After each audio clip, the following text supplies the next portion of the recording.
Hey everyone, this is Carolyn Hennesy, your host for Animal Magnetism. Once again, be a little patient. Sometimes the camera works a little shaky, sometimes the sound is a little low. So just turn that volume up and have a great time. Thanks. Oh, thank you.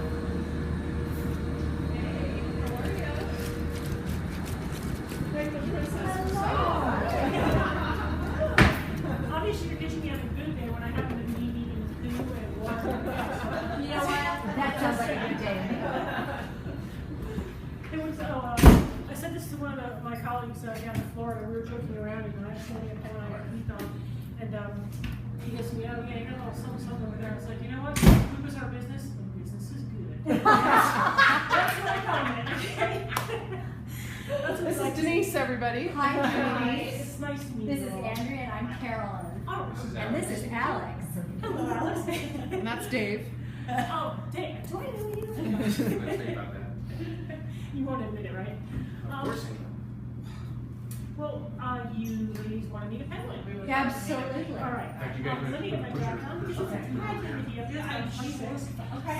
26 degrees. The temperature averages between 26 and 28. So, Wow. The average age? No, temperature. And so I'm going to go upstairs and I'm going to put the jacket on first. I still like to have the warm bed.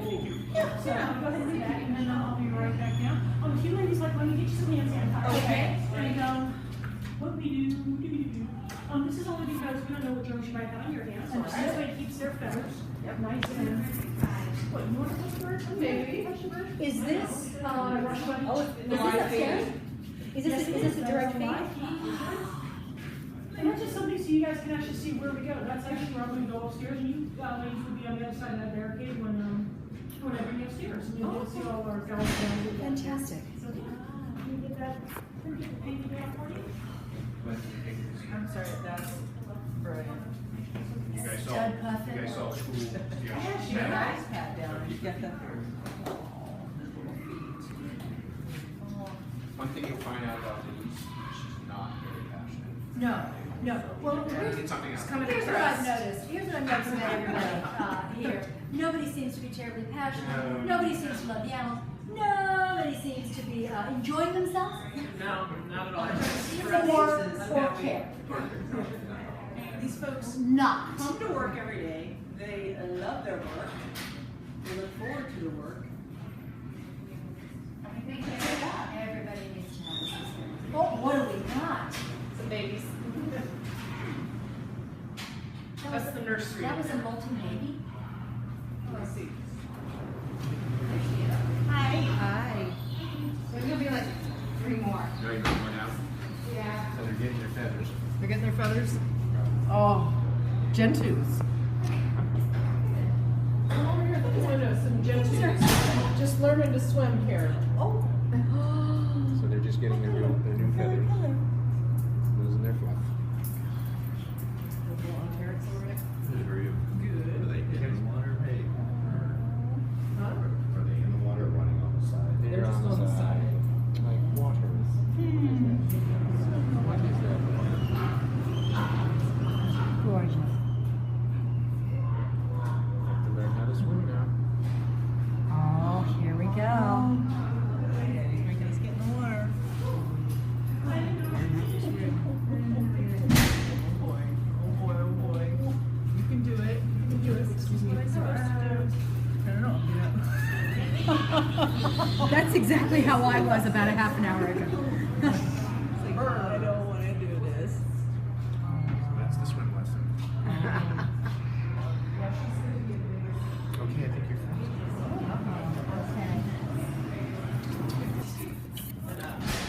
That's not too bad. All right, so this wonderful little guy here is affectionately known as Macaroni 207. And why? Just curious. It's just because we have roughly 500 penguins in the park, and I don't know how good y'all's memory is. Mine is not that good. I'm lucky if I can remember 5 or 10 names, let alone 500. So giving them all names just is so not going to happen. Sure. So one of the things we do is they do all have numbers, and they have files to go along with those numbers, so we know your 2 kitties. So we know just when they were hatched, who their parents are, all kinds of information, just like your vet would have on your own dog or cat. Sure. And we put these little bracelets on, and they're on their loose. And one reason we have two on either side is because they do tend to play around with them and they can pull them off. Okay. And the whole idea is to catch them before they lose those. Gotcha. So, you gals are lucky because you're meeting this little guy and he hatched out around November. Around the middle of November, yeah. So he was very much like what we just saw with his swim lesson about, and how old the ones that were getting a swim lesson, they are about? Those guys are about 50 to 60 days. Really? But, and what's interesting is that they seem much larger Oh, yeah. than him. Because he's a macaroni, so he's a little bit smaller. Those are Gen 2s that they're going to draw right now. And Gen 2s, those little guys can average anywhere, and I say little, but they can average anywhere from about 6 to maybe 9.5 kilograms as chicks. And then they'll plateau, and then their weight will kind of, oh, nice. Yeah. Business is good. Yes, it Yeah. is. Oh, poop is good. And that's what we like to see. Interesting. Don't laugh, but we as keepers, that's one thing we look at. We look at it and sometimes yeah. we waft it and make sure it doesn't smell. If smelling food is something Smell else. food, So, bad yeah. food. Yeah. Yeah. So yeah. Listen, I've had enough audiences do that to me over the years. Well, I've had parents come in too and they say the same thing to me. You know, we do that with our babies' food too. I was like, okay, I don't feel so bad. You know? So yeah. But he is a little macaroni, and if you notice, he doesn't have his bright yellow crest yet. You won't get those for another year until he goes through molt. He's got a gel on his head. Yep, you just have little yellows. If you guys want to touch him, see what he feels like, just go right down his back. And those are his first set of feathers. Before that, he had nothing but down, which is sort of deep. Wow. And what are the nails? Do the nails naturally, I assume with the rock, walking on the rock, that naturally keeps them cut for them, or is that something as part of, Nope, they naturally wear they them naturally down. wear them down? And they do use those to climb. It's a natural way of life for them. Now, sometimes with the older birds, what we do is we do have to trim them back because when they get older, they don't want to climb. Sure. You know, it's kind of like my grandmother going on a hike. No, that's not going to happen. And so, yeah, so we trim them down, and you trim them just like you would a dog or cat. They have a click in there, same thing. Macaroni 207. How can you tell? Well, reading from back to front, the very last bead is actually per species. So, for example, if I see a band up there that has the very last one is orange, I know it's a macaroni band. It's a macaroni band. If it were blue, it would be in the belly. Yellow would be a Gen 2. So we have And then, well, three of this. Well, we have 5 species up there, just for the smaller guys. Got it. And the emperors and the kings have a different coloration. Ah. It's also Yes. No. And then what happened? Wait, he will tell you. He will tell you. It takes him a little while. But then Orange there's a spacer. macaroni. Yep, and then there's a spacer, and then the brown bead stands for 2. The 0 is white, and then blue is 7. So next to a 7. And that's one of the tricks we have to learn when we're working the bird. Carpets how to associate numbers and colors. So literally, when we start working here, they give us a little number right with all those little beads, just like he has on it. And you have a test. Yes. And you know what? It doesn't take as long as you would think to actually learn how to do that. Within the month, you're actually pretty good at it. Now it's bad because whenever I see a certain color, the first thing that pops in my mind is a number. I'm like, Yes. oh, look at that green. Oh, that's 6. No, it's green. Yeah, so it's kind of yeah. So. Now, something you might not know about macaronis also is their bills continue to grow. You see how pretty and pristine his is right now? When we go upstairs, you'll probably see some other birds. That's not a fish, I know. You've been eating all morning. But when you go upstairs, you'll see some other birds that are a lot older. And some of those birds will probably be in their mid to late 20s. And their bills are incredibly long, and they also come out on the sides. And I jokingly equate their bill growth to rings on a tree. You know how rings on a tree, they say each ring is worth age, and it does it in a number of years. Well, when I look at some of the birds in there, you can actually tell about how old they are just after working with them for a long period of time by how far out that growth is. Because it actually looks like little lines on the top of the bill. Yeah. And I'll try to point that out to you. I'm sure there'll be some birds because a lot of them like to hang up around. So. Now, how old will he live? How old will he see? Their average lifespan in the wild is anywhere from about 10 to 15 years. We have birds up here that are 30 years old already, 30 and 31 years old. Yeah. And a lot of that does have to do with predation. As you get older, you get slower. I can attest to that. And so big time. And so yeah, and it's just oh, over here because otherwise he's just like ready to go. Now tell me He this. is. They're very curious. And he is found primarily where? These are lower Antarctic birds. Lower So you would find them in the Aberline Islands, not so much living on Antarctica. We do have the 2 species that live on Antarctica, and you ladies will see when you go upstairs. That is the Adelie Kylan. That is the Adelie and the Emperor. Those are the guys that can actually survive down to about -70, -80 degrees, where it's bitterly cold. These guys, don't get me wrong, they can can survive down to about -20, -30. Not particularly happy with it, but they can do it. Who would be? Right? I know. Even with all those feathers and that wonderful down. Yeah. So. Now, okay, so predatory. What are their predators? Killer whales and leopard seals primarily for these guys, but just about anything in the ocean that will snack on other birds and things like that, yeah, they're fair game too. You also have sharks for the warmer weather guys. So I know we don't have any of that right here for you though. No. Long, happy life. Now there's what looks like a. Well, you know what? It's just the webbing. It's just the webbing. The webbing looks like it might be like a non-formed foot, like a non-formed claw. Oh yeah, But it's just the webbing. Just the webbing. Wow. And I don't know if you ladies know this, but You know what? Whatever it is, we don't know. well, have you ever heard the phrase that penguins fly through the water? No, you don't know? I've heard people actually say that, and it's pretty much a true statement. They use their wings for propulsion. That's how they move through the water. Okay. They use their feet and their tail actually as a rudder system to go up and down and then around. And even though killer whales and leopard seals are pretty fast on a straightaway, these guys can make the hairpin turn. So even though they only average about 7 to 10 miles an hour in the water, doesn't sound very fast, but they can do those hairpin turns in and out of the ice floes, or if you're a warm weather guy, in and out of the kelp beds, things like that, and you can get away from these We predators. learned that from Happy Feet. Yeah, yep. See? So they can do a hairpin turn. All right. Ready to go up? Yeah. Yeah, let's get you up in the cold. Fair. Goody.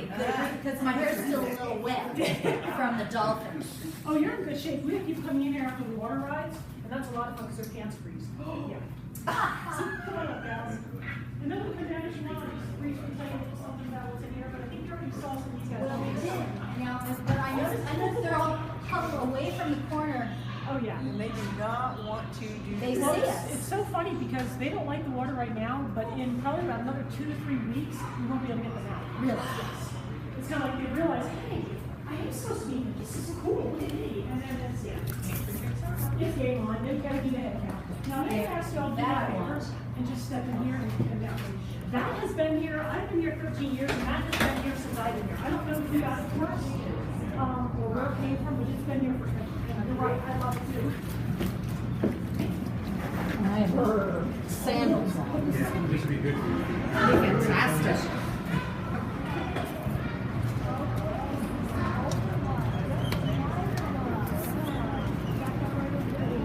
Take a bucket out there. So going the blue is okay,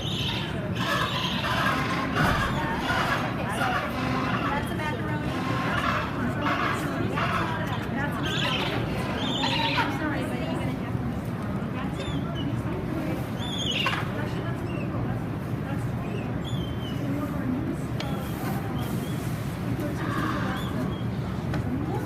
now this one is multiple.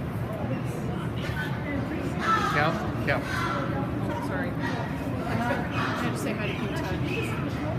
Oh, is that him? Those campers are huge. He's been around a long I time. kept seeing them up close. I did not realize how big they are. Normally, they'll average between 60 and maybe 50, 60, 70 because during the breeding season, and then came on. This is like a library. How? There's definitely like that. He's probably about 70. So he's not even like. Sorry. Our biggest male is up to 7. He's number 5. He says Okay.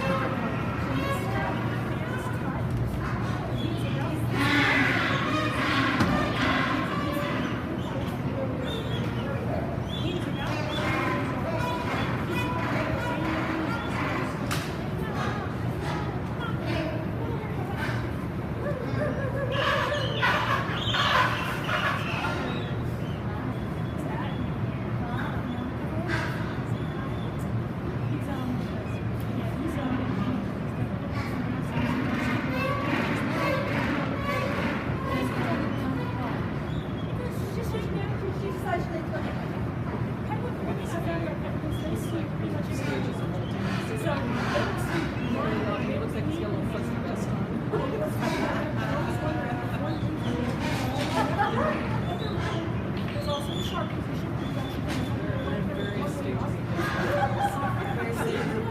I know, right? That's how they speak.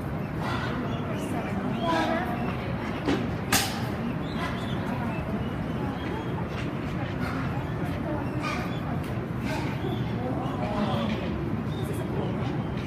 just been in the water. And one of the things their feathers do, if you were just to come out right now, you're going to touch me, you're almost going to slip on me. And that's because their feathers kind of layered down, just like things she puts on a roof. And they actually create an air pocket between your skin and the top part of the feather, and that's what keeps them on fire as far as. Carolyn, can you pet it one more time?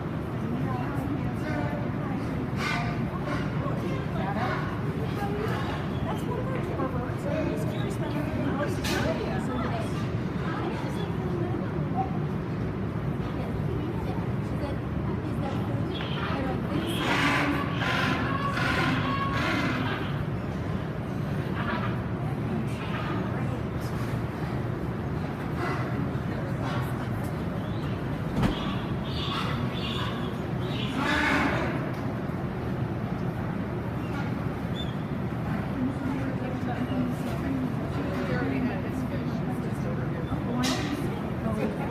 So it's called illuminating. And it's one of those things where when penguins are going through molt, they will actually preen each other because they can't get their own heads to pull the feathers, to pull the feathers When off. penguins are going through molt, they will actually preen each other. I hide them well. Yes, you do. Look at you. Look at you. That's what that hurts, folks. That's what we're eating. That was just where that's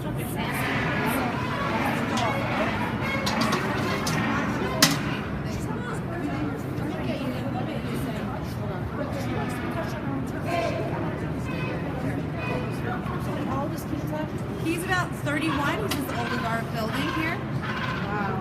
What's The normal lifespan is about 15 to 20. The reason why we've been able to double the lifespan here at the Penguin Encounter is 3 ways, really. In their natural environment, they're fishermen, so they're constantly looking for food. Unfortunately, any fluctuations in fish are causing them to demise or, to lose colony members because of the lack of fish. They're very sensitive to our ecosystem, as well as in their environments, they're at the bottom of the food chain. So as an egg, everything's trying to eat them. They have skuas, giant petrels. As they get bigger, so do the predators. So you're looking at sharks, killer whales, seals, sea lions are trying to get them. And then also, if anyone even sneezes wrong here, we have a top-notch vet that comes out here immediately. So that's why you get the double lifespan. Live long and they live healthy. Yes. Thank you. Lovely. The one that is most interesting is the one who's going, who's home. Yeah. That's just a, it's a pretty look. Well, it's some like plushies that Yeah, the washed it drier. Well, trust me, see those feathers on the motor? These are dogs. And now how long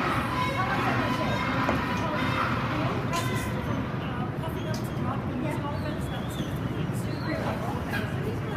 Oh, they know you.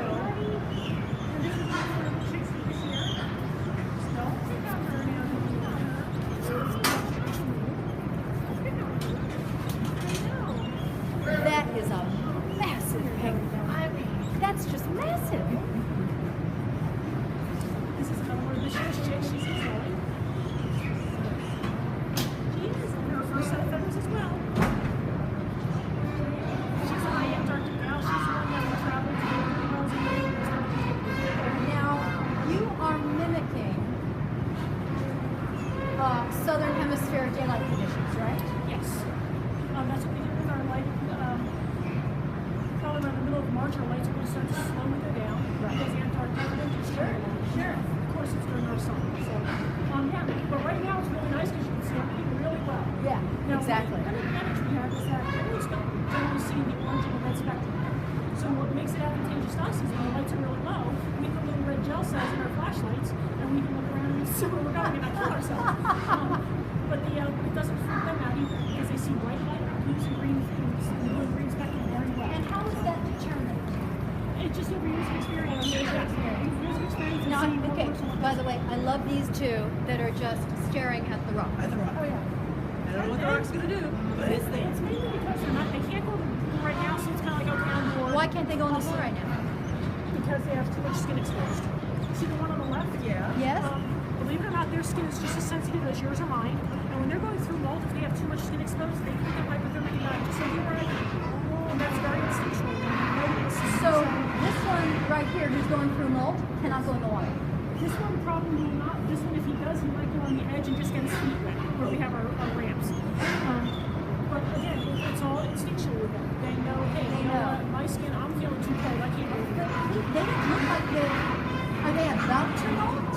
Oh, they are about to molt. If you notice that because down here, kind of like this guy. This guy is starting to drop feathers already, but that guy was probably maybe 2-3 days out from actually dropping. Oh, okay.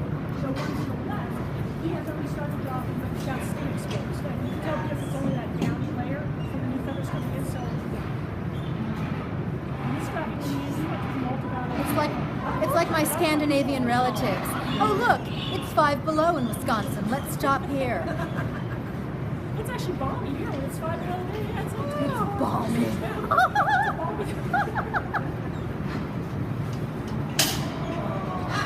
And that's the response.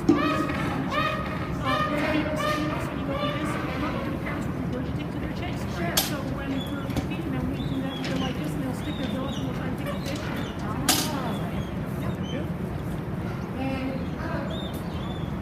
And if they're not hungry, they won't give it to us.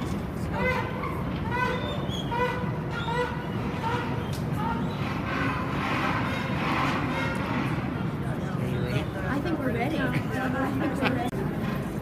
Whatever you were saying. Everything you just said? All right. I'm sorry, I was just telling you, we were talking about the chicks in here again, or the juveniles actually. The reason we put them in the pool like this, the way we do is we want to make sure they can get in and out of that pool before they go upstairs and they put in general population. Because one of the rites of passage every single year is the 1- and 2-year-olds from previous years, we'll pick on them. And they were picked on, and it's happened year after year after year. And the thing is, once they stop making their baby calls, nobody picks on them. Once they start making their baby stop calls. making- yeah. And you might have heard some of them up there with kind of like a high pitch. Yeah. Well, once they stop, when they get in general population, they'll still make their baby calls like, oh my God, these birds are coming after me, kind of type thing. And once they stop and say shut up and just don't say anything, nobody bothers them. What is the form of the picking? What is the form of It's going up to them, it's chest butting them, and it's screaming at for the delis, it's screaming at them, because that's what the delis love to do. They go up to you and they scream at you. And it's, like the little dog taking on the big dog type thing, that's exactly what they do. And then the macaronis and the gentus will come up and they'll just start, hey, but you start picking on you, and and the babes are like, oh my God, what's going on? And and then once they stop making those calls and they just stand there, They just let it alone. they just walk Leave it away. alone. And once that they've realized that, they're good. Some of them catch on in like a day or two. Literally, they're like, they see the other one screaming and getting picked on, and they're just standing there like this, and like, who's picking on me? I'm just gonna sit here, I'm just gonna stand here and not say anything. And that's what they do, they don't get picked on. And That's what I do. Then there's some that, That's what I take do. about 2 weeks. And those are the ones like, really? You haven't figured this out yet? So yeah. If I'm on a set, I just stand there and I don't say anything. And usually I don't get picked on. Works for other By species. the way, guess what? I can start feeling my feet again. There you go. Work here for a couple of months, you won't even feel it anymore, trust me. All right. No, I believe you. I believe you. And I'm sure you guys got a little walking of what the place smells like. It smells like fish. Yeah, exactly. I don't smell that anymore. No, I'm sure you When I don't. first started working here, it's kind of like, oh, this I'll little- tell you something and though. now it's like, don't smell I it. could work with this. Yeah. I think it smells fine. It smells great. The guys from Delicate Sketch were here saying they make them in all. This smells like a day at work. I was Sure. like, see? Yeah, Sure. there you go. So, Now, what got you involved with A, animal care, SeaWorld, and penguins? I've always loved animals. Yep.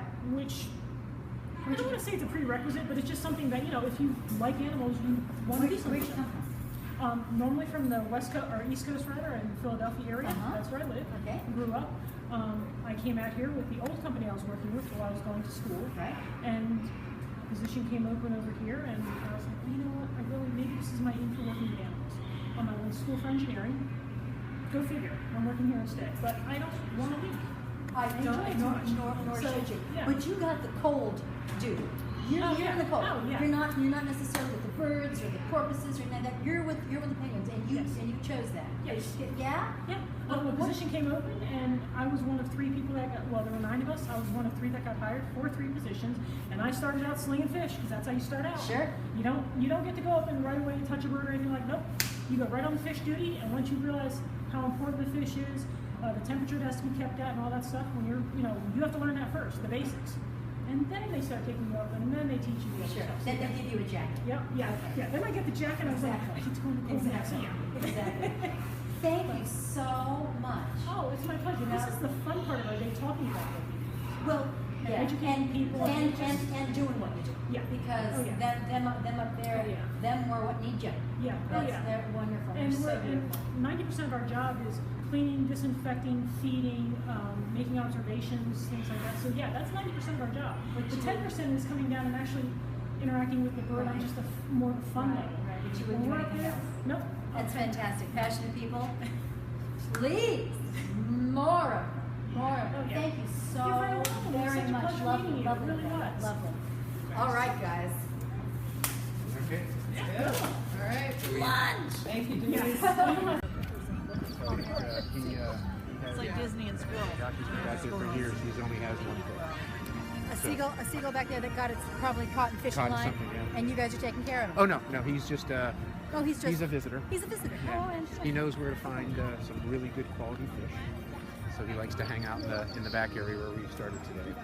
So he was, but other than his missing foot, he was tremendously healthy.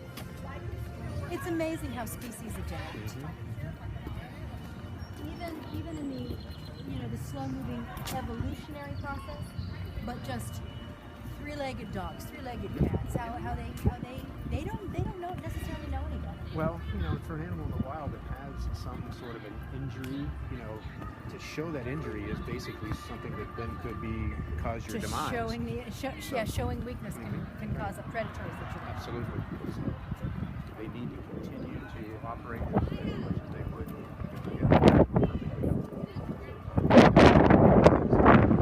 Trainers that we have, not only are they good trainers, but they're actually outstanding behaviorists.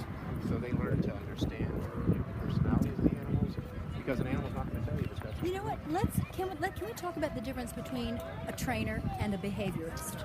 They're one and the same. Oh, they are one and the Yeah. same. Yeah. So the trainers are behaviorists. Okay. And but to be a really expert trainer, to be a really good trainer, you need to be a behaviorist. You need to understand. And that's why these guys are so good, Yeah. because they are as good at being a trainer as they are being a behaviorist. Because as we said, an animal's not going to tell you if it's not feeling good, an animal's not going to tell you if there's something wrong.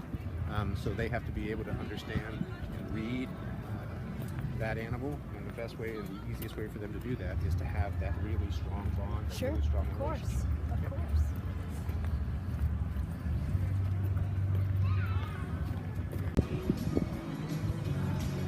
What we do during this lunch is that the trainers actually come out and do a mini presentation, Okay. and then they have an opportunity for the people eating lunch to ask questions. Sure. And so it's an interactive, really professional lunch.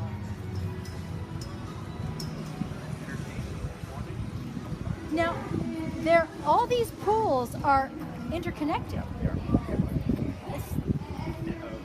Whales have access to all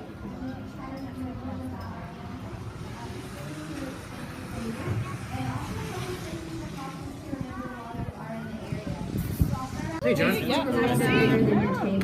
So he is a very big guy. He's about 38 years old. Now, Keith's another one of our larger males. He's about 7,800 pounds right now, and he will be celebrating his 22nd birthday tomorrow. So happy birthday, Keith. It's really That's surprising exciting too, news.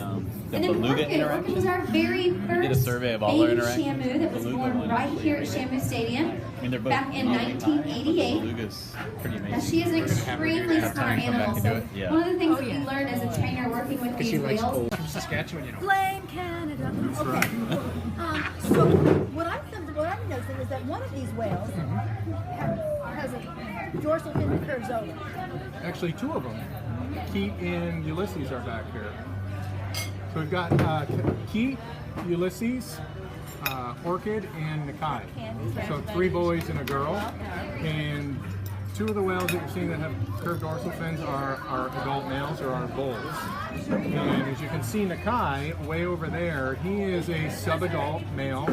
That's Kasaka's son that you met this morning. That's Kalia's older brother. Got it. So you can see he has a very tall straight dorsal fin. These boys are massive animals, and on average, an adult male killer whale is going to be twice the size of an adult female killer whale. So you will generally see a curved dorsal fin more commonly in a male than you will a female. And there's a lot of reasons people believe, but there's actually only a couple of real reasons that we actually see it.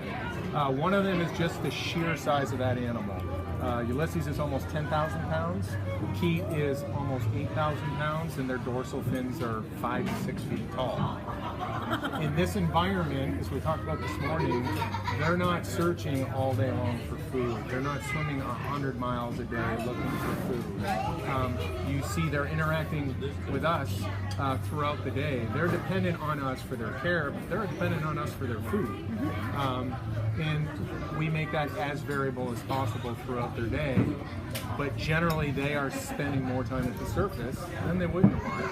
And in San Diego, it's very warm, and there's no bone or muscle in a killer whale dorsal fin. It's Sorry, say that again. There's no what? There is no bone or muscle in a killer whale dorsal fin. So similar to your nose or your ear. Cartilage? It's similar to cartilage. It's actually called collagen. And it's a fibrous. Come over here. Yeah, there you go. It's a fibrous connective tissue. Point being, it is very flexible. Even Corky, who has a really tall straight dorsal fin, I can move it around. With these boys, because it is so flexible, and is 5 to 6 feet tall, gravity will take over on some of them. Gotcha. Now, just so we talked this morning, how we have 11 whales and 11 different personalities. You guys are seeing Yuli swimming around doing his thing. You guys are seeing Keat right in front of you doing his thing. And that's Keat's free time. So they may choose to swim around, or they may just choose to relax. They may just choose to take a nap. And again, depending on their activity level, a little bit of their personality, and how they choose to spend their free time, gravity can take over. There is a little bit genetics in play. We don't know as much about the genetics part, but for example, Kasaka, who you met this morning, she has a nice straight dorsal fin, but the back of her dorsal fin has a little bit of, we call it an S curve. Yes, I saw that. Well, Kalia, who's almost 11 years old, since she was little, we could see that little S curve starting, and her dorsal fin already looks exactly like Kasaka's. So it's going to be interesting to see how Amaya's dorsal fin compares to their mom. So just how we all look different, so do they. You also speak to that dorsal doesn't have anything to do with that. Yep, we do see it in the wild. It's not as common because they're always on the go, but that's where there is Well, some considering genetics. now we're destroying their food habitats, now they have And to they're travel just longer. go. Right. And again, some of it could be for different reasons in the wild, but those are the main reasons that while we're researching these whales out there that we do see it. Ulysses is almost 40 years old. Keat's going to be 22 tomorrow, and it's no indication of their health whatsoever, or their happiness, or how they feel on a daily basis. Again, it's partly their genetics, but it's also their activity level. Any given time during the day, you can just see during this dying we had a pretty low interaction intentionally, but we'll come out and do an exercise, jump around playing, or whatever we decide. You can see Ulysses right now, he's just cruising. He's just swimming around. And right here, This is Keat. Keat. And Keat just is. And this is his free time, and he's decided to spend it with us humans. Put it this way, some days on my weekend I like to go to the beach and run around like a crazy man with my son, but other days we just stay home and I just like to relax. And that's why there's a lot of times where we'll intentionally just give the whales an hour or two just to do their own thing. UB whales, we'll let all 11 whales be together, and we will open up the entire facility and just let them cruise and do their thing. And some of them choose to interact and fly around, and others just choose to rest. The whale from Barcelona's name is? That's Correct. That's Ulysses. That's Ulysses. And the mom is? The mother's? Kalia is the new mom. So Ulysses and Kalia. Yep. Did that, Did that hookup happen while they were around, like all 11 of them together, or was that preordained for them? Was that basically with these guys? Again, we've been studying especially the female cycles for so many years. Whether it be blood tests, urine tests, we know what's kind of going on with them. But from the trainer's perspective, we see what they're doing, and we see when the males are Ulysses. It's exactly what it is. Because remember, these are female-dominated societies, so they say what, where, and when about food, play, whatever. So if a female is not soliciting, the boys, no thanks. There's got to be a big invitation, but you will see the boys' behavior change. And wow, and Ulysses and Kalia have a pretty tight relationship already.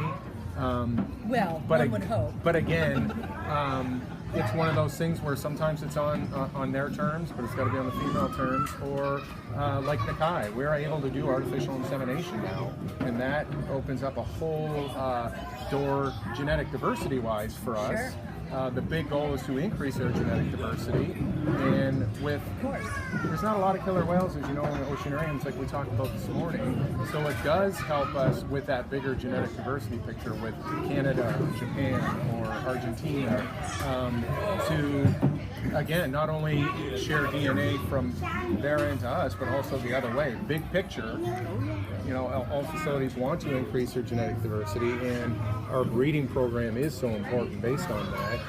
But Ulysses and Kalia had a really tight relationship before, and during the gestation, the pregnancy, there's time Kalia was like, yeah, I want to hang out with you, and other times not so much. Exactly. And now as is a female's prerogative. Now that the baby's born, what's been neat in the last 2 months for Amaya is she's slowly been introduced to all the other whales. So she met all the other, one at a time, but she met the other girls.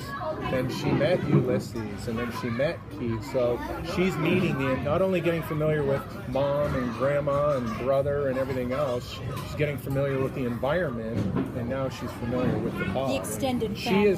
She's part of this pod now. Were you she's there for met the them all. birth? Yes. You were there for the birth? Pretty much the whole staff comes rushing in. If you're not already here, it's you happening. You're rushing in. You know, it's been a long time since we've had 2 calves at the same time. So that's I've been here almost 10 years, and came in right after Kalia was born, and was here for McConaughey's. Yeah, there you go. So this is Ulysses, Kalia, and baby just the other day. Dad, mom. Oh, that's fantastic. Just hanging out back here. Will you turn that so we can get a picture of that? No. Oh, there you go. That's just incredible. So yeah, it's, you know, having a calf is a huge investment for mom, and it can be at least a 5-year investment before she even thinks about, I want another one, or I'm going to have another one. So nursing, teaching that baby, social integration of the pod, but it's a long investment. So I have a day with my nephews, and it's 5 years before. That's right. So, you know, and those are great kids. After McConaughey was born 2 years ago, we hadn't had a calf since Kalia. So, you know, you have new trainers who've never seen a baby killer whale, or we haven't seen 2 baby killer whales for quite a while. So this is a really exciting time. Was anyone in the water with her? Just mom. When she was calving? Just her mom. Just her mom? Just her mom. That's all she needs. There's nothing that we can do that her mom is not already taken care of. And Kasaka is such, I mean, she's had numerous calves herself. It's like, talk about being like humans. The first calf, okay, this is my first, like, right. It's my first baby. I need to think, what do I... By the time McConaughey was born, Kasaka's a pro. This was number 4. I know the pod knows the whales and everything else. So she gets more comfortable, and that's where it allows us. Mom introduces that baby to us. She allows us to interact with the baby. So that's where we are right now. You saw Amaya this morning. She's just starting to come over the glass and be like, wow, there's mom, but every day something new is happening for her, which is really neat. You're going to need to go, so... It airs every Saturday morning. What were you saying about the tonnage of... Oh, the Shamu Shoku here contains a little over 3 million gallons of water. So we'll all do that together.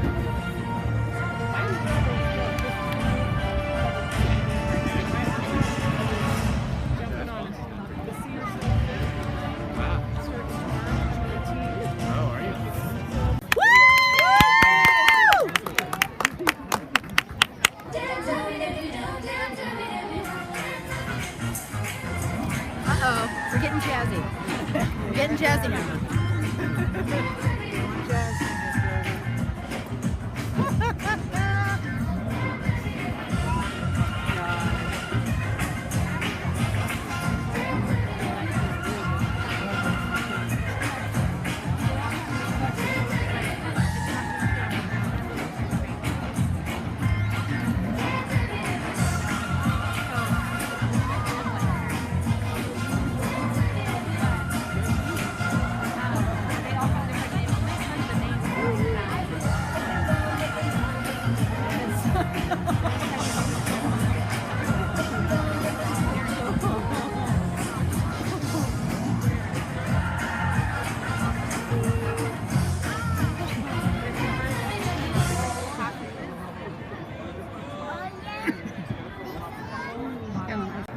Rippling in a stream.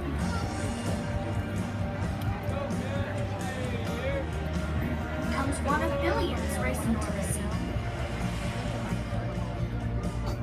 One single act,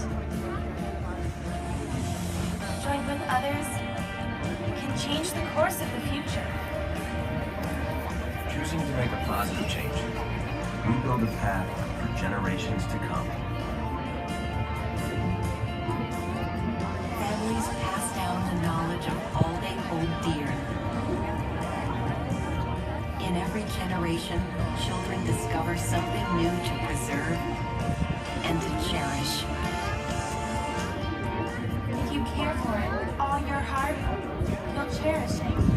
If you cherish it, you'll protect it. Together we write the next chapter in Carolyn. We create a path filled with inspiration, ideas, and knowledge. Light the way. What we do today echoes through time.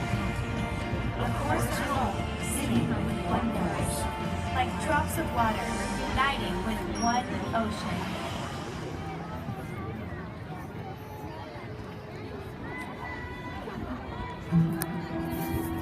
You and me doing things you could never imagine.